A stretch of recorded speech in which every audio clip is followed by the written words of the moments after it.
the idea was something just popped into my head one day, this image of a quadriplegic who had a computer chip controlling everything from the neck down. And, you know, as a screenwriter, I'm always trying to think of ideas for movies, and you have images or little acorns of ideas, but usually you file them away in the terrible drawer. Once you've thought about them for half a day, you're like, that's actually a terrible idea for a film.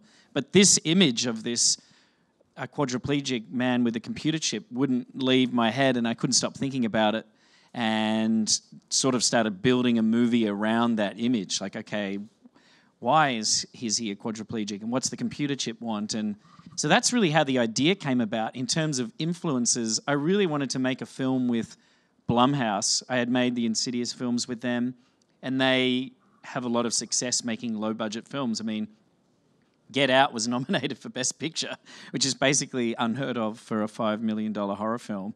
And but they have this really specific model where they only want to make films for this price. They don't waver from that, which other studios are all over the place. They'll make $100 million films and little films. You make this film for a budget around that range? Yeah, within their model. What I wanted to do was see if I could make... Like the same budget, though, as like Get Out, without saying what that exactly... Yeah. That's fucking crazy. No, yeah, we shot it in Australia.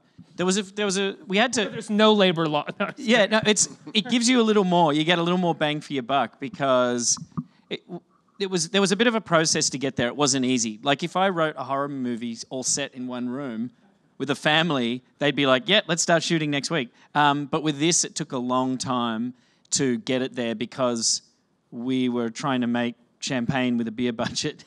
But my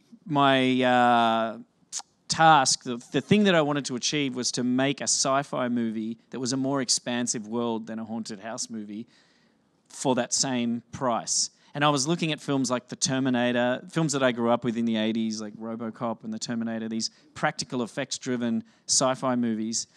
And they're a good model for doing that. If you look at the first Terminator film, it's a really lean and mean film. Yeah. They don't actually give you a lot of... Well, it was considered like a B exploitation movie upon its release, and then everyone was like, "Oh, this is actually a really good movie." But that's how it was made. Yeah, it's like Halloween, but with a robot instead of Michael Myers.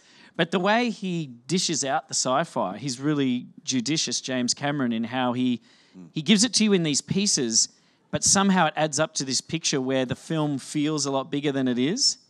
And, you know, I feel like all the Terminator movies have kind of rolled into one movie now. Like, people will say to me, like, oh, yeah, the Terminator, I love that, the liquid guy. And I'm like, that was Terminator 2. Yeah, I got it. Yeah, you know, and so with that first Terminator, if you separate it from all the other Terminator films, it is low budget. And so I kept looking to that for this and saying, we can do this, we can make something like the Terminator.